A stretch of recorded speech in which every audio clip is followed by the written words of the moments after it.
friend's bowels if you would like, or we could get on with the other subjects. What would you prefer, Yeah, I Chase? don't care. I mean, I think we kind of wrapped it up behind the scenes there, but All right, we're good, um, everybody.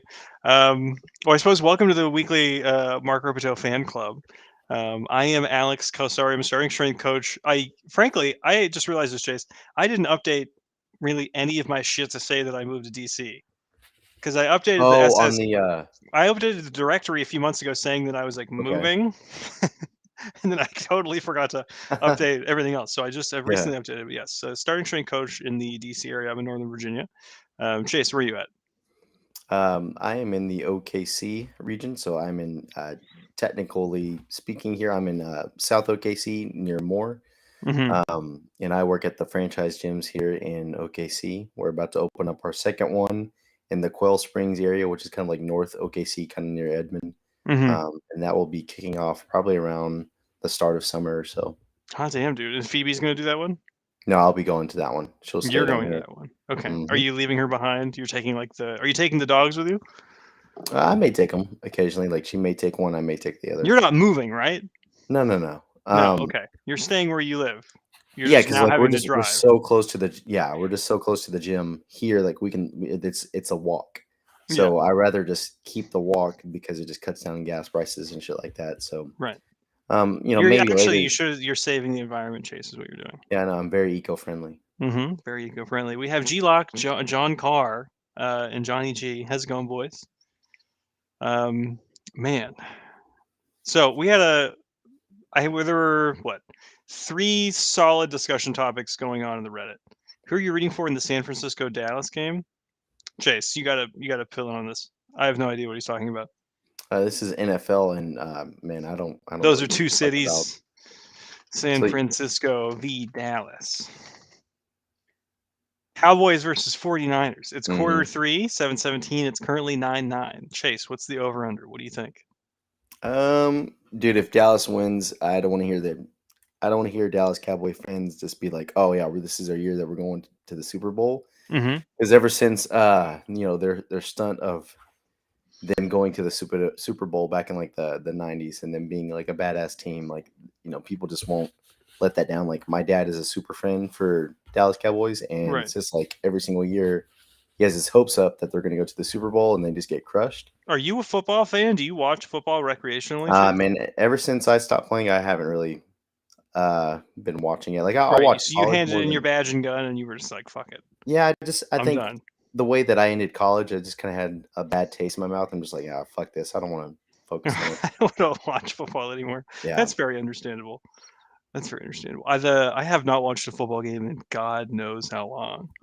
He actually knows. The only thing I watch now is just men touching each other affectionately. And that's it. yeah. That is it.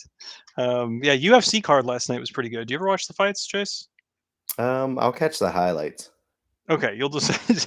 So there were two fights. There was Andrade versus Murphy, the girl fight. Women's Uh mixed huh. martial arts, truly a slam dunk. Everybody loves those. Oh yeah. Um, the girl got hit in a 3-round fight. It was one of the most dominant fight performances at all. Um, one girl hit the other girl 213 times Jesus over 3 Christ. rounds. So you're watching this girl and then you're just like, how is this woman not going to die? Like she Yeah. is on the brink of death, but she just keeps getting hit and hit and hit and hit and hit. And then my estimate, Anastasia was watching, I was like, she probably got hit, maybe like 40, 50 times around. And they were like, no, it was 213 total. Holy She got hit fuck. almost 70 times around. It was crazy. It was one of the weirdest things that, like, I don't know, the police didn't come in and were like, this is embarrassing. This So needs what to was stop. wrong with like she just didn't have a good defense? Like It she was was no, it was just just incredibly outclassed. Just incredibly mm, outclassed. It was just such a disparate gotcha. thing. So then that happened. That was the girl women's mixed martial arts fight. Cool Dude 69. Cool Dude, did you watch UFC last night? Please let me know if you were watching women's mixed martial arts teaming each other. And then the main card was an older guy, Glover Teixeira, and then a younger Hmm. guy, Jamal or Jamahal Hill. And it was another similar one. Glover got hit in the face, I think probably at least 200 times in that Mm, case. And it was like everyone in the whole, all the announcers and everything were like, when is this guy going to go down? It was insane. It was literally just like this old man getting the shit kicked out of him and just still coming God forward. He damn. would get hit like 7 times in the face and then just keep going, keep going, keep That's going, cool. keep going. So yeah, he's just the most durable man in the whole world. But then you're like, yeah, this is how these guys get CTE. You know, Yeah. it's like Oh yeah.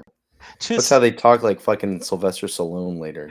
yeah, it's like you're gonna be 45 and talking like Sylvester Stallone. Yeah, try to catch the. It's on. I think it's gonna be on ESPN Plus. Cool, dude. I actually pay for ESPN Plus because I pirated so many of their streams or so many of the events, and I was like, I think I should donate eight You got to dollars get a back month. to him. I know. Should donate $8 a month to this. Mm-hmm. We got two good videos in. One was a correction from last time from some guys. Oh, nice. One of them was from Ben Bushman as well. Ben Bushman's deadlift. We'll talk about his deadlift. We got a deadlift single from Ben Bushman. It was like 230 pounds. It was sick. And then we got a squat correction from another guy. I'm going to put these up now, actually. Let me find these guys. So what do you, I've heard the news that Francis Ngannou isn't going to be part of the UFC anymore. What do you think about that? Yes. Frankly, he wasn't terribly entertaining to watch. Yeah, he's just like kind of a brawler. Like, I mean, it was impressive whenever he connected. Like, the dude is like physically impressive. But, Yeah, I was like, he should just go into bodybuilding. I don't know why you're, well, like that go just do like, the cooler sport of bodybuilding. well, like technically speaking, like the dude would just fucking swing for the fences. It's like you didn't really. He showed a lot of rapid improvement over time. I feel like, I think, yeah, he for did his a little first bit. Stipe fight was relatively bad wrestling. Second Stipe fight, he counter wrestled fairly well, but it was like the Yeah, you almost want there to be like a third weight class above that, yeah, because it's like this dude is so huge, it's amazing. yeah. But then when you watch like the larger people fight, when it's like Thor and Eddie, the people who are like legitimately 300 plus pounds, you're like, oh, this is terrible. Nobody wants to watch this. Yeah. These are the worst fights I've ever seen. Everybody, this is Ben Bushman's deadlift, by the way. Ben, what's the weight that we got on here? I think these are not 25 kilos. I think these are just standard. Is that just a 45? I think that's just a red 45. So it Looks seems like like we he have 4 has plates, and I like a think that could be a 35. 35 or a 25. Ben, this is 600. 600. Sick. Congratulations, dude. Good hip curve.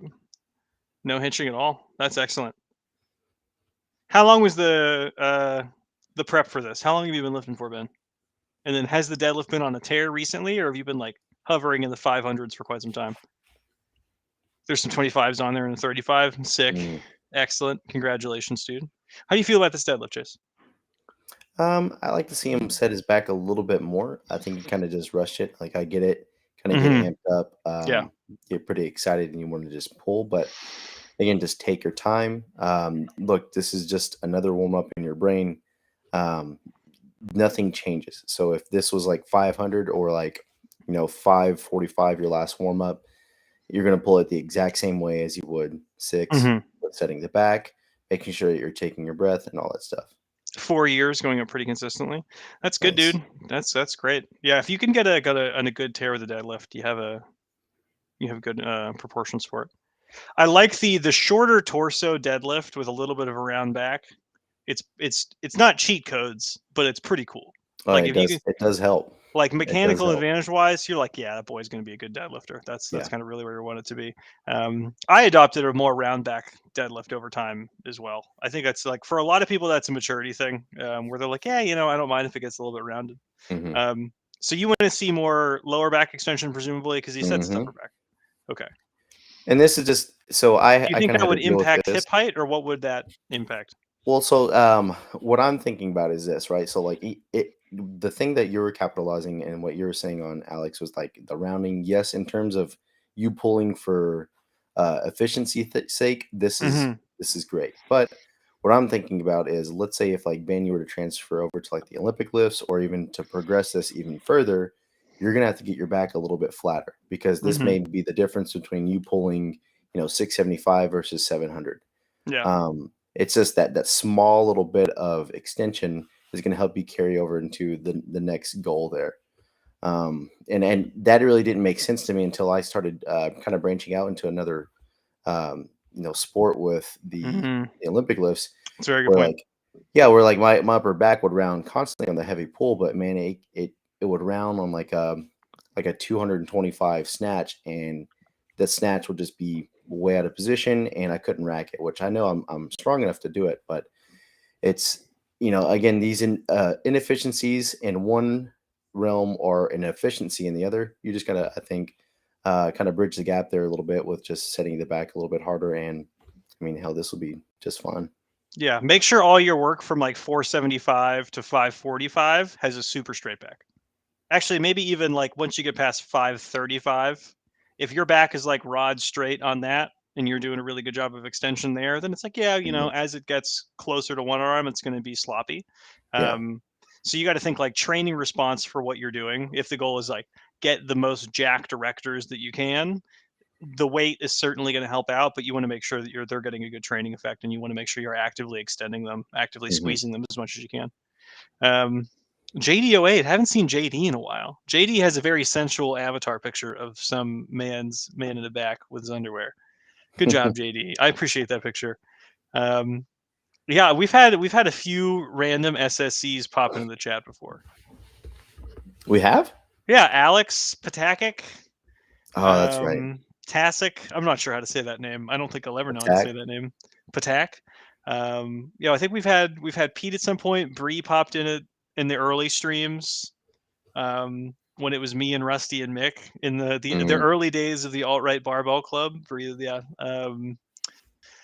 I think we've had oh my god, I'm totally blanking on her name right now.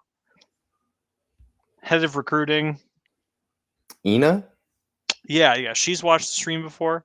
Yeah, I feel like also I'm sure plenty of the other starting strength coaches have watched I'm and talk sure they are. about They're how very stupid shy. that Chase and I are. Yeah, yeah, They're like, look at they're just these like, why the fuck fucking are they? idiots. Yeah, that's very true.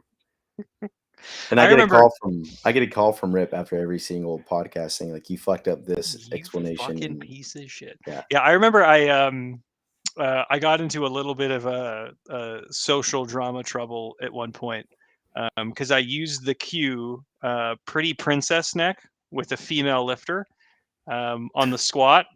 Yeah. Not during the squat, but like in between. It was like interset instruction. Yeah. And then Mick clipped it and made a little video about it. And I was just saying it's like a funny cue. Most women understand it. Like holding a teacup on your head, like don't slouch, don't have bad posture, be lady, like teacup on your head, book on your head. And then girls will do this. Like if you say that to really kind of any female over the age of like Okay. 25, Yeah. if you say like, like look like a princess, long neck, hold the teacup on your head, book on your head, they'll go from like slouched to doing this to keeping their neck up. And I've Hmm. used that cue on like a ton of girls before for keeping good thoracic extension in the squat. I'll be like, pretend you have a teacup on your head, pretend you have a book on your head, things like that. Hmm. I won't do it during the set because it's a million words, of course, but I'll tell them in between and they'll nail it like every time. Yeah. And then some random guy shared one of our clips in a Facebook group being like, oh, this is fun. Does anybody else watch this? Play. One of the other starting strength coaches was like, are these the pretty princess neck people? These guys suck. And I was like, what Oh the fuck, man. dude? Yes. Yeah, there's plenty. Rip has other better things to do, confirmed. Hmm. Do you remember this guy, Chase? Yeah. Okay. Do you remember what happened last time as compared to this time? He wasn't hitting depth as consistently. I know that. I think the balance was another issue, right? Yeah, I'm gonna see if I actually still have that video. Because I want to say he was dancing a lot more in his shoes. Like Yeah, he he was had a lifting a super lot more. narrow stance. We were Yeah. talking about his Yep. shoes last time. Yeah, Yeah, he had we a were. super narrow stance, and he was high of depth for sure. He's Hmm. closer now. What else do we think needs to change here? And this is T Clopes, by the way. T Clopes. I think it's just how he's initiating the descent. So like the stance is good. You're somewhat hitting depth now. To make it even more seamless, let's just break at the hips and knees a little bit earlier. So like right there, knees are a little bit lagging behind. Still, again, breaking at the hips first and then his knees, and he's kind of hitting about parallel. On these later ones, he's now breaking simultaneously, and he's able to kind of hit depth a little bit easier there. Okay. Do you think he's? This is like the most at depth squat I think that someone can manage. Yeah. Any higher and he'll be above depth for sure. Mm-hmm. I think the toe angle should still come out a little bit more. It needs to be shoved out to the side. The pacing issue is certainly there. Do you think if someone just cued him with deeper, he would probably go deeper? If he just Mm, kind of kept going down for longer, or what do you think the most important problem is that he has? I think he may just be feeling for it, and it's going to be hard too because if the knees aren't established or the back angle is not established, it's just going to feel weird into the bottom. Like you're going to kind of maybe feel like that sensation of, oh, I've hit depth maybe Hmm. like an inch before. So if you just think about again the master cue here, just go straight down for the midfoot, and then kind of what Alex was saying about like maybe make your ass touch the floor or make your ass go below your knees. I really like that cue with people because they always know those 2 points because they're kind of just hyper focused on it. Hmm. Um, or just like the cue of like an inch below your knees. Um, Hmm. any of those sort of cues will work for him. Location-based cues, Yeah, like get exactly. point A and point B together. Yeah. Because Um, lifters like that are already hyper focused about the sensation of the feeling. So if they mhm. kind of now instead of look at the macro, but kind of focus on a little bit more of the micro of like Yeah. a certain point going a little bit lower, I think that usually helps. Yeah, a lot of queuing is giving someone a specific task to focus on so they don't Hmm. fuck up other things. Um, he's driving his chest out of the bottom knees, so it would be nice to see some more hip drive here, but it's not too crazy at all. Like Hmm. that's a much more minor problem than the depth is. Yep. Slightly on the toes for some reps. Yeah, one cue that I've been really liking a lot for hip drive for some newer lifters is because I started working with people who are like relatively new to lifting just in general, barbells at all. For hip drive is just think about where the ceiling is, think about where your tailbone is. So ceiling, tailbone, connect those dots first. Mm. During the squat, that's all you're doing is just connecting those two dots, and people seem to fall in line with that one pretty well. Because when it's like pushing your hips up, people sometimes don't know where they end up going, like going forward onto their toes or pushing the hips backwards. They try to like drive through their hips, and that cue works really well for some people. For other people, you may have to be like, here's place A, here's place B. You know, Yeah. get those guys together. All right, and then we got the stuff that's going on in the Reddit. What Some was that interesting dude's name questions. again? T Clopes. T Close. Yeah, Hmm. the squats are getting better, man. I think you just need to keep working on them, submitting some videos. Hmm. Yeah, so the back extension one was interesting because I think this last guy may have been focusing on that a little bit too much too. Um, let's see, we go this, and then we do this. I can see all of that. Just can't really read it, No, but yeah, reading is hard. Hold on 1 second. Is this working yet? you're still What cut about off a now? little bit. Perfect. Oh, amazing. Yeah, so Dasmu was talking about keeping the spine neutral on the squat. And I think this one is a trickier one than most people give it credit for. Um, just from this prompt, Chase, what is kind of the first things that come to your brain? Keeping spine neutral during squats. Yeah. My first thought is okay, this guy is bending at the spine versus at the joints. So, for example, like if he's squatting and he's initiating the descent, Hmm. he's now going to think about like maybe overdoing it with his thoracic and kind of like tilt his elbows up and he bends in like the mid back. Mm. Or at the bottom, like he's going real low and then he just kind of feels everything relax and his low back relaxes. Maybe something of that sort. Yeah, so generally, whenever people bring this concern up, and then with the form checks that come in on the Starting Strength app, this is one of the most common things that you'll see is people being like, "What's going on with my spine in the squat?" Because we talk a lot about like the hips and knees and everything, but not terribly as much with the spine. Most people will either, like Chase was saying, they'll be very concerned with the lower back if they're going too low. So if you go too deep, the lower back has to round to keep the bar over midfoot because the length of the spine segment changes. Or it's kind of upper back position, and then they're squatting with some form of this. Yeah. They're basically cranking their elbows up. They're trying to make a table with their upper back as opposed to a shelf. Um, that's one way I like to say that. This guy's saying he's only feeling soreness in his lower back. He notices an anterior pelvic tilt when he tries to go low.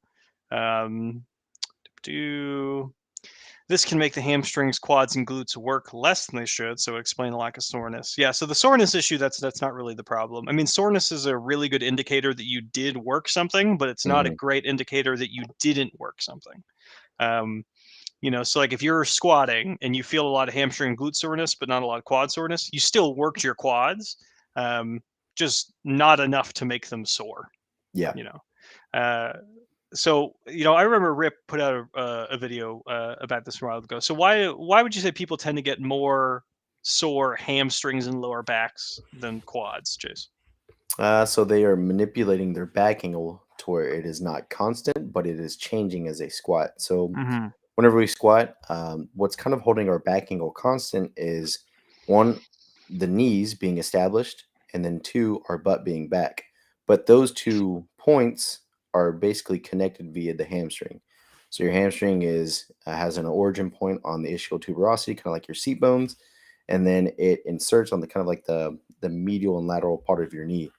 So if you think about it as you go down, basically that thing is being held in isometric contraction. It is like the chain holding the anchor, and it is kind of just taut as you go down. But like for example, like if that guy, as he's coming up, he's changing his back angle, he's leading with his chest. Um, if he were Damn. doing, yeah, he's doing it pretty bad, man. This is awesome. So he's changing the Uh, angles, right? He's yeah. manipulating his knees to where they're not being held constant. The knee angle is now opening up drastically. The hip angle is opening up a lot too. So those 2 points are changing how the hamstring is operated during the squat, and he may feel some tenderness there that shouldn't be there.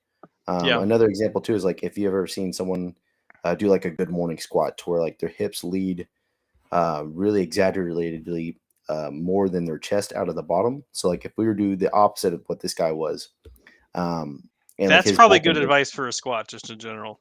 yeah, just to do the opposite to make his to really yeah just make his chest fall down first. Yeah. Then you can kind of see too that the knees are opening a lot, and then the hamstrings around the knees are extending, but then the hamstrings around the hips are still in their configuration because the hip angle is still closed if we're doing like a good morning squat. So and you kind of feel this at the start of like a deadlift whenever you lean over to get into position, how your hamstrings are real tight.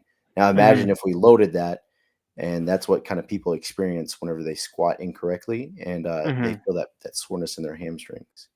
Yeah. So the whenever people are getting overly sore in a specific area during a compound, the guy who was like, "Does it mean I'm using those areas?" Certainly, it does.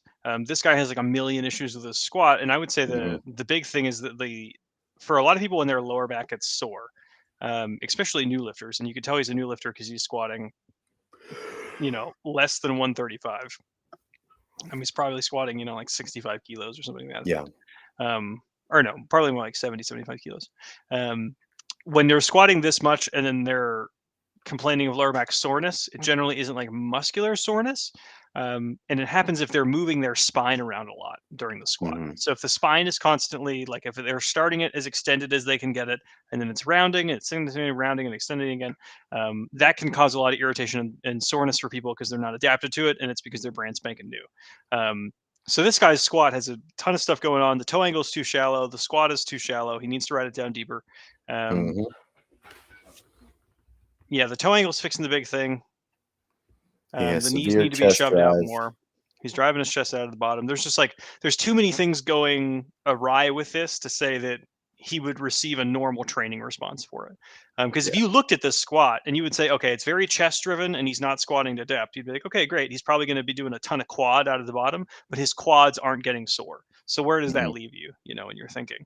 How would you triage this? How would you fix this Dasmus guy? And by the way, Chase, this is the same gentleman. Also, Okay, it is. yeah, so the guy who's like, "Oh, I can't keep my spine neutral," um, Again, this is his squat. yeah. So how would you triage to fix this? So we're gonna basically build this like from the ground up. So if I Yeah. had this guy on my platform in my gym, we're going from the basics. So we're gonna go over his stance because whenever we get his stance, it's gonna allow him to one get into a better back position with his back angle in the bottom. His knees are gonna be out. Everything's Hmm. gonna be tracking in line. Um, and then in the bottom position, we're gonna show him what is depth because clearly he does not know what that is, where his balance is over the midfoot, and then to come up out of the bottom with a more horizontal back angle. Now, to Yeah. triage all that, we need to show him depth first, then show him hip drive. And after that, we can work on like the bar position, his bar grip, because those are kind of just, they're Hmm. fine right now. Even though they are fucked up, they're fine right now. Fine But enough. Yeah. yeah, they're going to be just on the back burner because him learning where depth is, it's going to be way more of a struggle and a hassle versus just him fixing his grip. Yeah. If you have someone in person like this, it's definitely you can start them with like the normal teaching progression that we use. Yeah. If I was telling this guy to fix it like by himself, if I'm like, hey, just at your gym, frankly, I would go with the bottoms up way. And I would be like, you need to get a very low box and then learn to squat up off of the box and then take the box out. Like do it the way that get him that squat training, the elderly Yeah. video. That's the fastest way to go about it. Because presumably he like looked at all the content. He's probably seen the videos already. He's probably, put himself through some assembly of the teaching progression. But it's like when people do this themselves, it's rather tricky. Hmm. And then for that stuff, it's like, yeah, maybe bottoms up. Um, What's hard too, because like if you're doing this by yourself, you're kind of going off of what is painful and what is not. So yes. like whenever someone comes to me and they're like, "Oh man, my grip is really fucked up," but then I'm like, "No, dude, like your grip is like yes, it may be a little bit fucked up, kind of like that, dude, but like you're not hitting depth. You're driving Oh, your this is chest." just one rep too. Sick. All right. So this is about as deep as he gets here. This is a good one about back extension in the squat because that was one of our topics for today. Hmm. How is his back extension here, Chase? His low back, I would say, is not in the best of extension. His Yeah. upper back is roughly fine, but hmm So this is one of the cases where there are a lot of people will think back extension in the squat is a higher priority than it needs to be. mhm, um, Similar to like the deadlift, for example. But back extension of the squat is not anywhere near his list of concerns. He has no, avocado socks on. Can you see the detail on that, Chase? They're I thought that avocado was socks. like Superman socks because I just see like the The red and the blue. yeah. Yeah, not Superman. Actually, quite different. They're avocado socks. It seems like he's squatting 225, something around 225. Cervical spine is cranked up real hard. He's looking in the mirror. Mhm. So how would you fix this single? What would you say your first step is to fix this guy's Let's single? bring in the stance, and Mm-hmm. then from there, you're gonna have to push your ass back, like make your tailbone go back, and then don't stop lowering yourself down until you feel your butt below your knees, and then come right back up with your hips. Yeah, yeah. We gotta get him away from a mirror for sure, because his Is that he what is he has cranking in it. front of him? Yeah. So my speculation there is because there are plates here and plates there. So Okay. I'm assuming Yeah. that's a mirror, but it's just kind of the border of the mirror cuts off behind the squat rack. Mm. Um, but yeah, so stop cranking your face up that high. That's so uncomfortable. I mean, I've tried to do that just to see what it feels like. It is god awful. Um, yeah, fuck around with the squat, Chase, and see how that feels. It's not No, pleasant I'm good, man. whatsoever. Um, uh, yeah, it doesn't really even make the upper back feel tighter, frankly. It doesn't feel like anything's getting more extended. It's just you just stretch out, your Yeah. SCMs in the front. Yeah, the big thing is stance in, figure out how to shove the knees out. That'll be an adaptive process that takes some Hmm. time to like figure it out. So he'll have to go down to probably 135. I think Oh 135 yeah. is reasonable, and then rebuild that up from there. But yeah, back extension not too big of a deal. Let's look at this is east side scarbeting. East side scarbeting. This is decent. This is better than I expected Hmm. from east side. Very skinny legs on east side.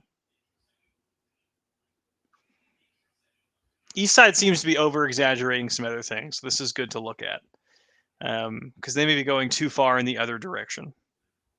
Yep. What's So popping like out to you, Chris? just the exaggerated hip drive. So like that kind of like with that one dude who was complaining about back pain, like Mm-hmm. and like not feeling it in certain areas. That's what I was talking about. Is like this guy may feel a lot of the pressure of the squat like in his hamstrings and kind of soreness in his hamstrings because if you watch, like his chest kind of really lags behind his hips Mm-hmm. instead of all of his back coming up in one nice segment. And also, like, his adductors are super, super tight because of how wide his stance is. Yeah. If we just bring that in, probably like 2 or 3 inches, and Mm-hmm. put the bar a little bit lower, he won't probably have to lean over as much, and he'll feel this a little bit more balanced throughout his musculature and just how easy the movement will feel in general. Agreed. A million times, 1,000 times agreed. These are some damn skinny legs. They are, man. They're When you just look at it from this exacerbated too position. by how tight his pants are. Yeah, they're very tight, and his knees are Yeah, this very guy just locked needs down. baggier pants. Yeah, there's no like lump of the hamstring. There's no lump of the quad. It's The just boy's boop, just just like that. cylinder legs. Okay, let's see. Let's see what some of the comments were while we're poking around here. Be sure to fix your grip. The grip is not that big of an issue. Um, Overall, not bad, bro. No bad, bro. Okay. Auto moderator. Foot has turned out too much. I'd agree. The foot angle's probably, or the toe angle's probably a little bit. I mean, it's okay. It's severe in relationship to how wide it is.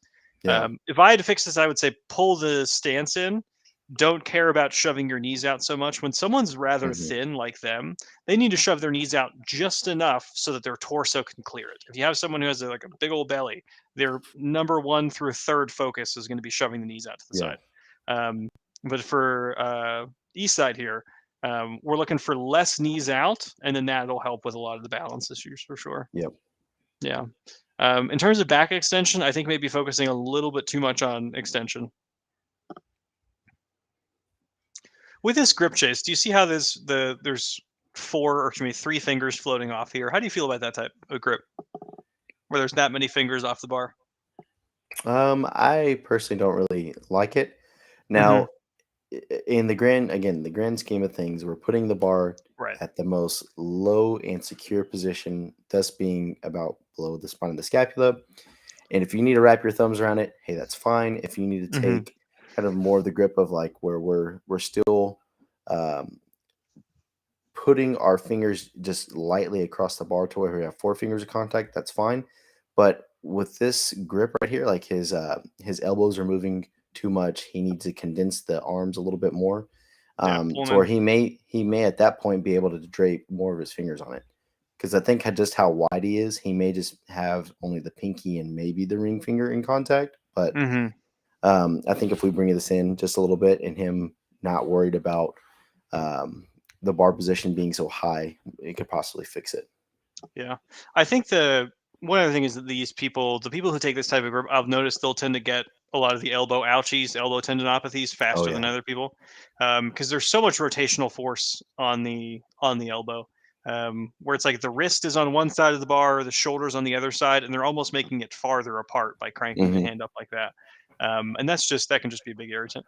Um, the other two, which one? Let's see which one you want to do, Chase. We got one on muscular imbalances, and then we got one on doing a 2 day a week program as opposed to 3 or 4 days a week. Which one do you want to do first? Ooh, I like the muscular imbalance. Muscular imbalances. Oh, I haven't been looking at the chat at all. Let's see if oh, oh, Ernest. What's up, Ernest? Nice. Johnny G. He sent videos of me and Kathy. I hope they're lifting related, John. I will check though. Um, what's good calorie target for hulking? I feel like I'm overdoing it. Yeah, confirmed. Confirmed. I think everybody overdoes it. Oh yeah, they do. Everybody overdoes it. It's very rare to see someone who bulks elegantly. Hmm. There's no there's no such thing I think as a very clean bulk. No. What do you recommend to people? Do you ever recommend kind of quantitative figures, Chase? Um, a little bit. So like like if let's say like you're 200 pounds right now and you want to bulk up to like 225 or something like that. I want to tell you to hit like your goal weight in grams of protein. So i.e. being 223 or 225 grams of protein. Hmm. Don't really change. Yeah. So you may have done this the wrong way, G-Lock. So like instead of you um, getting the right amount of protein intake, you may have just went overboard on the carbs and the fat. What I would do is just kind of keep those basically just normal and try to just keep your protein a little bit high. Your carbs may skew a little bit higher because now you're pushing the weights a little bit harder. You may just need a little bit more carbs throughout your workout, but as far as like your fats being the same, yeah, they'll probably be the same, and then increase the carbs a little bit, and then definitely the Hmm. protein intake needs to be high. Yeah. So the normally floats at 205. Right now I'm closer to 225. And then two periods, not one period, everybody. So he's not exactly an ellipsis, not just one period either. Um, Well, it depends. I mean, I don't know if you have thoughts on this, Chase. If people bulk too fast, I'll just tell them just to stay at that weight and then fill it out. Like tighten up at a Yeah. certain weight. So like let's say if you have a small guy who's going from like 150 and then terminally he'll end up at 180 or terminally he'll end up at 190. If he kind of jumps the gun on pacing and let's say he goes from 150 to 165 and he's just kind of like a very fat 165, he can probably stay there for like a month and then he'll lose body fat at the same exact weight, right? And Yeah. then he can continue going up once he's less gross looking.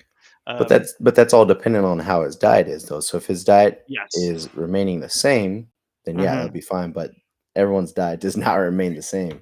That's in a dream world. Yes. Yeah. I think. I mean, hey, I had a spoon of just buttercream frosting today. I found a Jesus contain. Christ. I have found a container of it from when I made cookies for Christmas, and I was like, "Oh, do I still have this buttercream Oh that my I made God. that's been in the fridge?" Oh, That's all you Chase, had today. amazing. No, this is just randomly out of the fridge. I Oh, saw it, okay. I and was I about to was like, say. I got a spoon and I was holding it without even thinking. It just kind of a spirit captured me, and I was like, I don't know what's happening. I'm just gonna do it. Well, you're fine, dude. You need the extra calories, but I do need the extra calories. I'm a small twink. Ernest, my man. I'm gonna pull up one of your squat videos, Ernest. I want Chase to take a look at them. Ernest has like an interesting hip thing going on where his squat looks very clunky. Like he'll get to depth and all of his joint angles will be smooth, and then it just hmm kind of like clunks together at the bottom. And there's a decent asymmetry in the hips. It's very weird. We'll hmm. do it after the muscle imbalances one. You said you want to do imbalances first, Chase, or did you want to do? Yeah, sure. Okay, we'll do that. How does everyone go about fixing muscle imbalances? Um, I'm back to doing SS after a 3 month break that I took because I don't care about my body and my health. And I've noticed that the right side of my body is stronger than the left. He's noticing that one's more tired than the other. Same thing with the bench, left arm and pec. Um, I feel like this stems from previous workouts. It was mostly plyometrics. My job, it requires me to use my right side more in previous injuries. He had a level 3 sprain in 2022 and a broken left clavicle. What's a level 3 strain, I have Chase? no idea. Do you know specifically what the levels are? No, I thought it was just a sprain's a sprain. I know Ankle sprain there's different types of levels. breaks, like like if a bone broke or something like that. But At like specific fractures. yeah, Okay, let's look. I Let's think it see. just means What's that your you guess, fucked. Chase? Actually. So a level 3. So is that like the highest, or is there one more level? Oh, here we go. Okay, so this is level 1 is slight stretching or tearing, causing tenderness, stiff swelling, stiffness. Okay. Um, of course, level 2, it's in the middle. Level 3 is a complete tear of the affected ligaments with severe swelling and bruising. It is not possible to walk because the ankle gives out. Um, Oh Cast or fuck. grade 3, he will need a cast or a brace. So I'm very curious if he actually had like some sort of severe ankle trauma. Um, and then it is a true level 3. Johnny G, this is an interesting question. We'll get to this in a second. I've been getting oblique pain in the bottom of my squat. Any thoughts? Um, Chase, thoughts on that while I keep reading this? So oblique plane. So are you talking about like in the side? If you are Johnny, look how you're if you're wearing a belt like on your squats, look where your belt placement is. If you have it on too tight, you may be kind of like pinching a rib or something like that.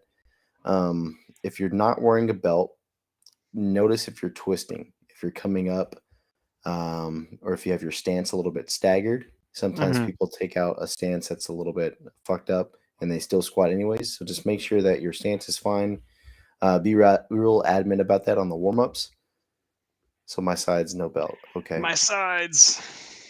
He's laughing too hard. So the staggered stance, make sure you're checking for that. And then the other one is how you're breathing. So make sure that you're taking a nice big breath.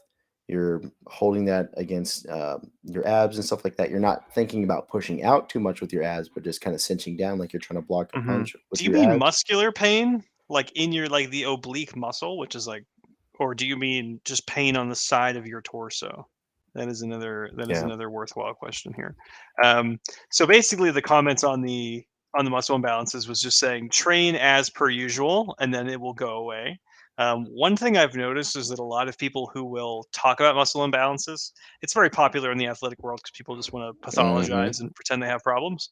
Um, is that they will have asymmetrical things or items on their form. So they will have a staggered stance or something to the side. Yeah. They'll have a staggered stance. They'll have a grip that's uneven. Hmm. They're cleaning or snatching. They'll have an arm bend on one side and a straight arm on the other. Their squat grip will be a little bit wonky. Yep. A lot of people who have what they consider to be asymmetries in effort, because it's like it feels good on my left hand, but bad on my right hand, they'll end up having like a different wrist position on the bench or something like that. I think a lot of the times it's form. Yeah, I do too. Hmm. Yeah, just side pain, assuming it's the obliques. Um, that's interesting. Yeah, I don't I know. I would would have for to see Yeah, a video or so. I would say try the belt, see if a belt helps. Um, and then if that doesn't help, see if it's load related. Because if it's anytime you squat over like a 90% capacity, then squat a little bit below that, and then slowly work Yeah, your way up. maybe. Um, I haven't heard oblique pain in the squat too much. I haven't Um, either. But let's like find. going back to like the muscle imbalance thing too is like, yeah, since it's been just raised up on this weird pedestal with like the world that we live in. Hmm. If you've actually seen someone with a true muscle imbalance, like they have some neurological issues that they went through either at birth or like some severe accident where it's like, yeah, this guy really does have a muscle imbalance. Now I'm not talking about like, Hmm. like a stripped or a lame arm or anything like that, but like someone who tore a muscle or someone who had some severe nerve damage, yeah, you'll see Hmm. some muscle imbalances, and Yeah. that's hardly anyone who's going to walk through the doors. It is noticeable. It would have been very funny if he was like, "Oh, also I've had 2 strokes." And you'd be like, "Oh, Yeah, yeah, oh, you got a bigger problem there. we figured it out. We figured out the problem." He's like, "Okay, all right, let's find these Ernest videos." All right, Chase, can you see this? Yeah, Okay. So Ernest said, "Quote, ouch, go for it."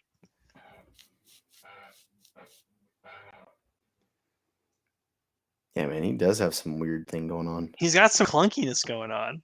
And it's a much better than it was at the start. I've been working with Ernest for a few months now. Um, previously his back extension was real rough. His back extension is still getting there. It's still certainly Hmm. collapsing on the way down. I wanted to do it this way, so there's Ernest is bigger. Um, but yes, it's like this very interesting thing about like hip morphology, where whenever he gets to that point, it just gets really clunky. Nothing is paced I super wonder, evenly. I wonder if he's just relaxing to hit deeper, and then there he retightens and he shoots back. Yeah. Okay. So I'm going to show you before I guess, more on things. I'm going to show you a rear view so you can see it more. Yeah, Little booty cam from Ernest. I want to take this away. yeah, I think he's just relaxing right at the start, and it's causing his hips to kind of just shift a little bit.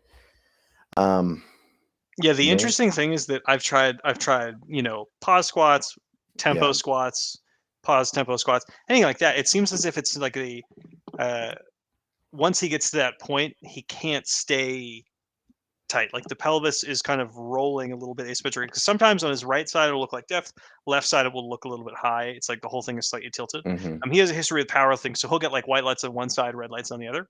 mm. Um, yeah, it's just he's just a weird cat when it comes to squatting.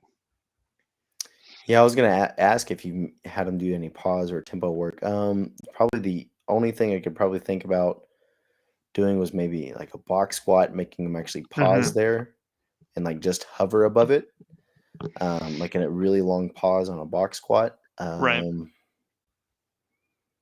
Other than that, have you made Ernest film it from like directly from behind? If he's like shoving out his knee more on one side The versus knee the shove other? seems to be symmetrical from what I can see. I'm going to try to Okay. pause this right before. I'm going to see if I can pause this at like quote competition depth. Boop. So the issue is that he'll stay tight up to slightly above competition depth. Hmm. Um, and then once he gets at competition depth or slightly below, that's when it speeds up and kind of clunks, quote unquote. So the only person that I've seen that kind of resembles this is that Hmm. my boss. So he, Are you tattling on your yeah, boss? I am a little bit. So Fuck. his back extension whenever I first met him was just non-existent. He was just used to kind of just like maybe tightening up the upper back, and then like halfway down it in the squat, he just drops and he just rebounds off of his musculature. And Mm-hmm. like he for a while there it worked, but then it just kind of did for after a while. We just kind of had to make him do like some pin squats and a bunch of pause stuff. So I don't know how Mm-hmm. long you kept up with that, but I would probably just make him do it even more. But I don't know. Mm-hmm. This is definitely a weird one. Yeah, it is a weird one. Ernest, what did he say? He had a C for in-person coaching a few times. SSC had a limb length discrepancy. One ass cheek is bigger. I Mm. have not confirmed the ass cheek thing. Yeah, I should fly down to Texas and then take. I'll try to take like water volume, is what the goal will be. How would I do this? What would be the best way to determine If you had an ass cheek bigger ass than the other, cheek? Yes. What would be the best way to make him do a measure mold. that? So like paint his ass Yeah, I think you could do a and then mold. just That's it. just push his ass against like a black we um, could do poster volume board, molds. and then just make him mail it to you, and Yeah. then you just like do all these Hmm. calculations of it. Yeah, and you can sell them online. That's one Exactly. valid thing. I don't think it's necessarily a limb length discrepancy because with the limb length discrepancy, it doesn't explain the pacing issue. The No. pacing issue is not explained by that. You will often notice a limb length discrepancy at whenever the rep is being completed more than when the rep is going down at the bottom. Hmm. Because they can bend at the same rate. Nothing is preventing them from bending it. Nothing is forcing them. Like the limb length discrepancy wouldn't force them to bend at disparate rates, is what I'm trying to say. But what happens is that when they're approaching lockout, one of them has a shorter lockout, right? So it seems to be presenting itself more there. But yeah, his squats were way more clunky in the beginning, and his back extension was not the best. It seems as if it is getting better in proportion with the ability to extend his back. Um, Yeah, I think it just may be a matter of him learning to set his back and then mhm, hitting the correct depth while still remaining tight. mhm. Yeah, actually, let's look at I'd be now that curious. we're Have you ever made him do like a high bar squat? to see try to correct the torso angle. Yeah, just to see if No, that I would have help. not. I I have would try not that. because we can try that actually. One thing I've noticed is that once he gets to about here, so the elbows are going to swoop under when he's about 40% of the way down, and then the upper Hmm. back kind of rounds relatively rapidly. So he'll end up in this position, and I think, but like a high bar squat at this point, that'd be very uncomfortable Yeah. in So terms it's of his gonna force torso him to angle. stay a little bit more tight. I've also been thinking we can try to get more knees forward, get in like some Reebok legacies, get in some like stilettos, basically. Good. Just shove the knees forward a little bit more. We're gonna check out Ernest's deadlift is. I'm gonna find one in here. Two Yeah, and seconds, that's please. another thing too. So if Ernest, if you did have a leg length discrepancy, you would probably notice something on your deadlift too. Which Hmm. is there Yes, something that's fucked up why. on? Haha, good hint taking, Chase. That's exactly why Boy, I'm I'm finding it. fucking picking up my Sherlock Your pipe boy and my is all over it right now.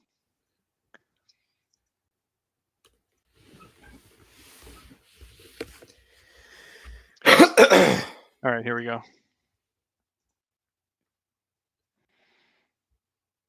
Yeah, I don't notice disparate lockouts on the no.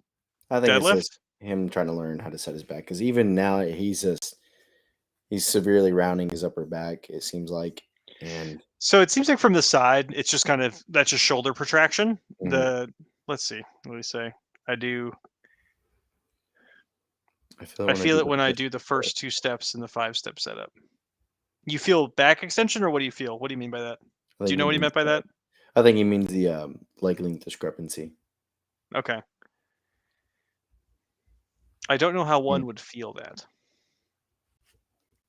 in terms of a setup. It's by step two of the setup. Now, I don't know if you feel like a catch in your hips, that's different. I think Uh huh. you may have. Ernest, do you know if you have like a history of some arthritic hips? Do you have hip dysplasia like a German Shepherd? It could be that. Hope not. Who That sucks. knows? That would suck. Yeah. Yeah, but strength gains seem to be coming along totally fine with your boy here. Yeah, Um, yeah. I think it's just let's try other things before coming to the conclusion that it is a leg length discrepancy because Mm-hmm. the reason why I say that is once, let's say, like we go, yeah, it's a leg length discrepancy. We're gonna start staggering your stance. We're gonna start alternating shit. Mm-hmm. It's gonna maybe lead to problems that otherwise could not have been there. You may create a lot of problems. Exactly. So, Yeah. like if we staggered one of your legs, or even put a shim underneath it, now you have back problem that is just that Mm-hmm. didn't even need to be there. Yeah. One thing that you could do, Ernest, is put 1 foot in front of the bar and 1 foot behind the bar and just do a Jefferson deadlift. Oh hell yeah! That's a valid option. Have you tried one of those chains before? No, They're very fun. They're I saw a dude do like 1,000 pounds with it though the other day. You know what? I think next time I go visit my friend with that very whippy kabuki deadlift bar, Oh I'll yeah, try one and I'll let you know. you should. You should, because you can get your shoulder, you can get, glenoid Yeah. directly on top of the bar. There, Oh there yeah. can be no arm angle. There doesn't have to be any arm angle Oh, that's so whatsoever. It cool. can be straight up and down.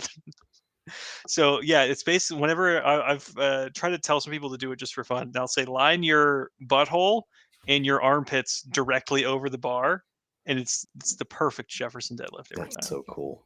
It's so funny. Anytime you get to say butthole in a professional capacity, it seems to be a W. All right, let's go back to the other thing because we had one more thing about training 2 times a week, which was a good question because I think a lot of people who do the LP, when you're new to, like, for the veterans who have like lifted for a long time, lifting 3 days a week may actually be like not very much, but for a lot of people, lifting 3 times a week in the beginning is quite a big deal. Let's go back to this. Can you see the skin chase? Yeah. I'd probably zoom in a little bit more. Okay, all right, we're zoomies. Oh How we yeah, doing? here we go. Ooh, Kenna 193. Holy shit! He has What? 91. He has 90,000 upvotes. Chase. He has what? That's 90,000 upvotes on his page. Is He's that good? It means people have liked his comments 90,000 times. Oh shit. He's an AutoCAD landscaping. Is our boy here a landscaper? Destiny, geography, urban design. This is a modern day Renaissance man. He's in lean gains, environmental science. He's in Indiana. You can learn so much about a Oh person from shit, these dude. things. I'm a little underwhelmed looking for a suit. Our swimming. He swims too. I'm so jealous of this Oh my guy. god.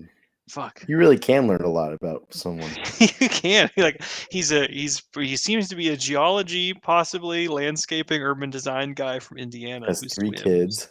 He is he's 4.5 inches soft and he likes pizza. All right. I gotta stop doing this on stream. This is inappropriate. This is invasive and inappropriate. We're back to the main point. He says, for reasons outside my control, I can only lift barbells 2 times a week. He has access to dumbbells under 50 other days, walks and runs. He wants to do all 4 lifts 2 times a week. Well, if you have to counsel someone who can only come into the gym 2 times, where do you start with someone on the LP, Chase? With the start of this is going to look like just a normal novice linear program, but Do you think alternating? Does that mean alternating? yeah, upper so like body? the A B, so it just looked like Okay. that. So day 1 squat press deadlift, day 2 squat bench deadlift, and you're going to run that out for as long as we can. We have several people currently at our gym that just have to do 2 days, and that's what they did.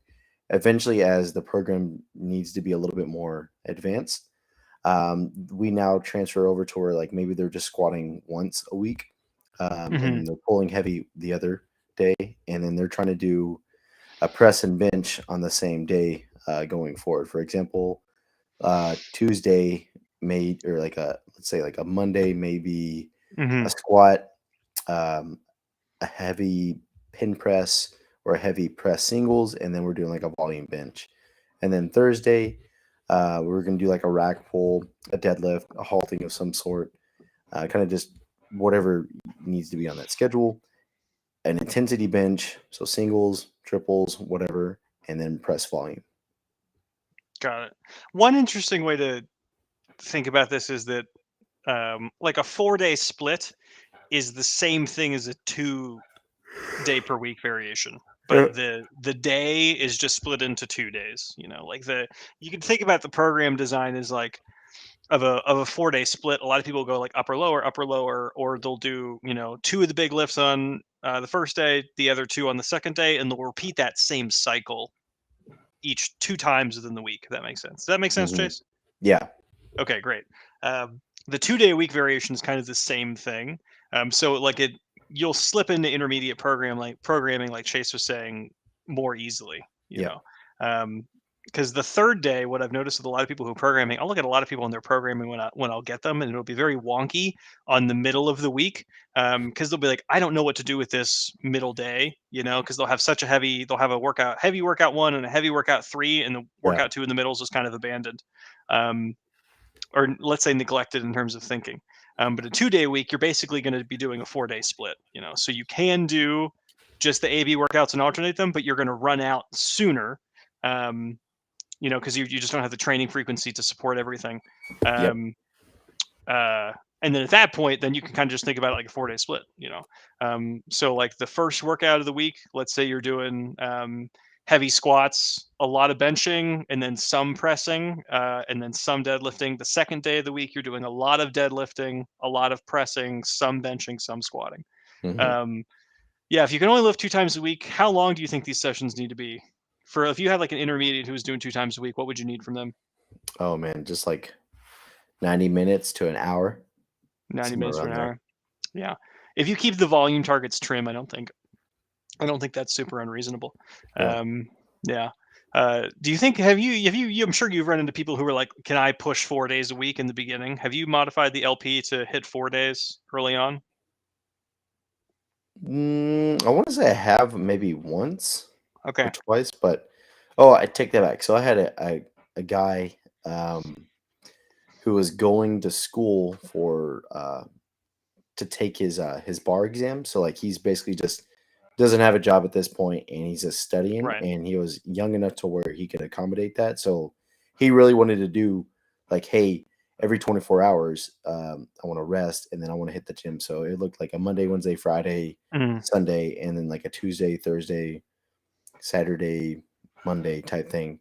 Yeah. That Staggered almost. yeah, I mean it worked. Like he was able to recover and stuff, but he really couldn't commit as much time as he originally thought to it. I think he should have just stuck with like the 3 day a week because it just works for some people's schedules a lot easier. But it can be done, and if you were able to recover through it, I think, yeah, why not try it? Yeah. It's basically just like um,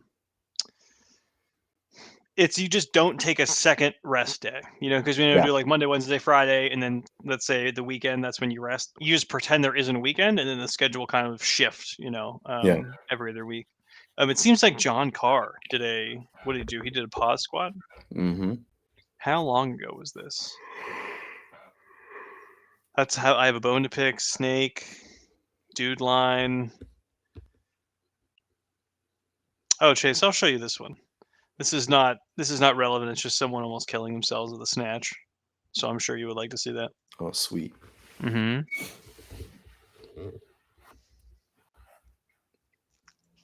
Can you see this?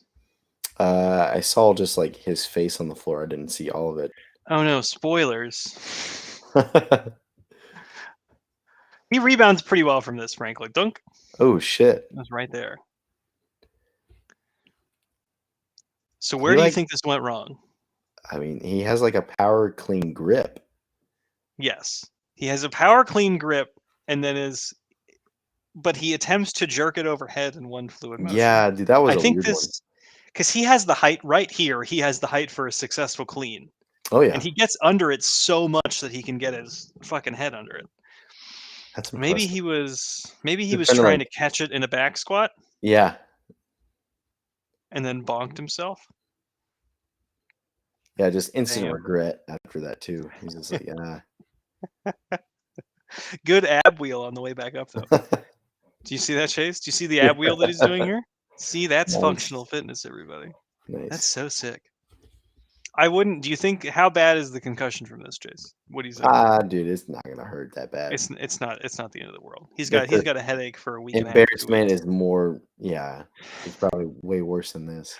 All right, we got to find John Was this Carr's. on the starting strength Yeah, someone shared it it? to that Reddit. Someone Oh, shared it okay. to I was that about to Reddit. say this guy didn't actually post it on there. Yeah, I was like, hey, I'm tried to read power cleans in the book, and it didn't make any sense.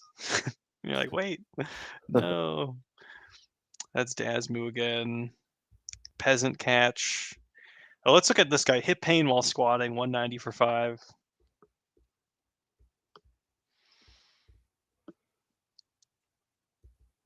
The suspense here is very real. Mm-hmm. Dude, my man. This looks great. These are very solid. His heels are popping off the ground in excitement just a little bit when he finishes. Mm-hmm. Oh, there's 50 comments. And his name is Die Hard Playa? Come on, son. Oh, his profile picture is Goku and Vegeta, Chase. Dude, and this guy's complaining about hip pain Come on, with man. a great What squat. would Fuck this guy. he has an A+ squat. He's channeling Goku and Vegeta. Interesting. Squat with a narrow stance and feet almost straight forward. It will remove your adductors. He didn't say if it was his adductors No. or if it was the exterior hip. So that's bad patient interviewing or client interviewing. Let's see. Still did a bodyweight squat, normal stance. Didn't feel any pain. Yeah. So generally, this will happen if a movement pattern gets sensitized, and then you try anything different, it will typically feel better, and that's not a Mhm. bad thing. But it doesn't necessarily mean that you've identified the problem. So, he said he did a bodyweight squat with his normal stance and felt the same pain, and then he narrowed the stance and didn't feel pain. That could mean that he's squatting higher, but it more likely means the tissues are at a different length and they're more comfortable with that Yep. length. Yeah. Good squat position, 5 pounds, 2.5 pounds, narrow stance, probably no more than 2 to 3 weeks. Yeah. Yeah, this is it. Basically, play with your stance and see if you can find a comfortable way to Mhm. squat. Not that I've noticed. Oh, here we go. We really just need to immediately ban anyone who mentions Squat University. Oh my god. He nails all sorts of issues associated with squatting pain. Oh, nice. So there's an automated post. Who's Horsings? That's the guy who runs Squat University. Here we go. Oh, okay. Consider that Ripito is a strength coach and the Squat U guy is a doctor of physical therapy. Come Oh, on. yeah. Come on, son. You can't disagree with the doctor. They've been only correct. And if anything that has shown us in these past 3 years is that doctors are fundamentally incredibly correct all the time. This is a total. Oh, okay, so this has turned into Just a bashing of Squat U and then trying to save it yes, too. this has turned into angry posting about Squat U. Damn. Okay, here's the initial post. This is what we were looking for, everybody. He's on the 7th week of his NLP. He's 5'8", 162. Sharp pain in the hips. It's where the femur connects to the pelvis, so it's interior hip pain rather than kind of like a deep gluteal syndrome on the outside. It flares up when he reaches parallel and hurts to hit depth. He's actively shoving his knees out. He's probably just shoving his knees out a little bit too much. It could be. Does this Could be pop up any too. flags for you, Chase, when you hear this? It flares up right when he reaches parallel and it hurts to reach depth. A little bit some adductors. So I could see why that original dude said about to mitigate the toe angle and stuff for the adductor. But I don't know. You could have just started out really heavy and you could have just fucking gave yourself some good old soreness, and then now you have to deal with it and you're about to train through it. Here we go.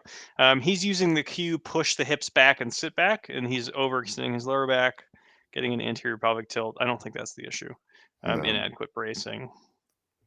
Neutral lumbar. So he tried some bodyweight squats with a more neutral lumbar and keeping his glutes tight and the pain greatly diminished. This kind of goes back to what Chase and I were saying before. If you give someone another task to focus on, if the person is focused on doing something else with their body, a lot of times that pain sensation will decrease. And again, it's not a bad thing at all. Last week, John Carr. Oh man, there's no way I'm going to find this. Yeah. Chase still does. Chase, you do online stuff, right? That's correct. Yeah, Chase and I do that.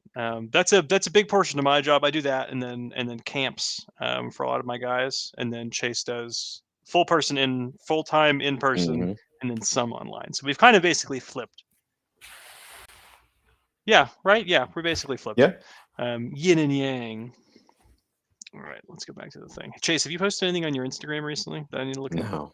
Dude. The training has been kind of shit here recently. What did I changed it up, so I'm kind of following my old program about like I'll hit like a snatch emphasis one day and then like a clean and jerk the next. So I've hit 125 this past week. Took a few shots at 130, just was kind of fucking it up a little bit, and then clean and jerk. What's your lifetime PR? 135. 137? Oh, okay, 135. I'll just give you that extra 2 kilos, Chase. I'll tell everybody it's 137. Sweet. All right, thank you. Be like, yeah. Every time I say it, next time we go 139, then we'll go 141. We're gonna micro load lying. I think that's one of the best ways to do it. Oh yeah. Is just slowly slip in another kilo. Hell yeah. Time. That's totally fine. Man, okay, cool. So we got new gym coming out for Chase. We may be doing some renovations to my gym, which will be cool. One thing that's going to be interesting, Chase, is that we're having the guy named Neil Adams come to our judo gym, and he's probably going to stay with us for like 2 weeks. He won a few Olympic gold medals in judo, and he's like one of the best coaches in the world. He's like friends with our judo coach at our gym, so he's going to be staying there, and he's like, yeah, I'll just come to the practices.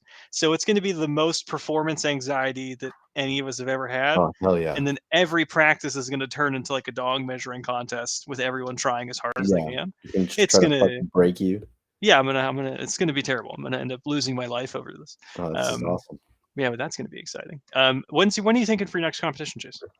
Start of April. There's one in Austin, Texas that I'm gonna try to sign up for. So I'm gonna get geared up for that. Okay, then it goes February, then March, then April. Okay, so you got a decent bit of time. Yep. What do you think would be good projected numbers for you? What, 145? I want to hit at least 140 and 180 there. 140, 180. Kind of my numbers that I need to be hitting. Okay. I'm assuming the snatch is going to be the more technically challenging of the two. I'd say the clean. You think it's going to be the clean? Yeah. Okay. Yeah. The clean or the jerk? The jerk, I'm solid. You got the jerk. It's just going to be holding the rack. It's just me getting underneath it and getting my elbows through enough.